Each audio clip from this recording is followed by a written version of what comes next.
Friends, ఇప్పుడే అందిన వార్త. ఎమ్మెల్యే పైన సంచలన ఆరోపణలు, అరెస్టు తీవ్ర ఉద్రిక్తత అంటూ వార్తలు అయితే వినిపిస్తున్నాయండి. ఆ వివరాలు చెప్పడానికి వీడియో చేయడం జరుగుతుంది. వీడియోని స్కిప్ చేయకుండా పూర్తిగా చూడండి. కంప్లీట్ ఇన్ఫర్మేషన్ అప్పుడే మీకు అర్థమవుతుంది.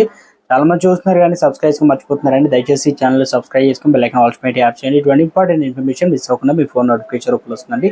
చాలా మంది చూస్తున్నారు కానీ లైక్ చేయడం లేదండి. దయచేసి లైక్ చేయండి. ఇన్ఫర్మేషన్ అందరూ రీచ్ చేసిన తర్వాత మీకు లైక్ చేయకుండా ఎవరైనా కనుక వచ్చినట్లయితే, ఓటు వేసే సందర్భంలో బీజేపీ ఎమ్మెల్యే అభ్యర్థి ఈవీఎంను ధ్వంసం చేయడంతో చాలాసేపు పోలింగ్ అంతరాయం ఏర్పడింది. ఈ నేపథ్యంలో ఆ బీజేపీ ఎమ్మెల్యే అభ్యర్థిపై ఎన్నికల ప్రిసైడింగ్ అధికారి ఫిర్యాదు చేశారు. దీంతో కేసు నమోదు చేసిన పోలీసులు ఆయన అరెస్ట్ చేశారు. ఈ ఘటన ఒడిశాలో కుర్దా జిల్లాలో జరిగింది. చిలికా బీజేపీ ఎమ్మెల్యే ప్రశాంత్ జగదేవ్ ఈసారి కుర్దా అసెంబ్లీ సెగ్మెంట్ నుంచి పోటీ చేస్తున్నారు.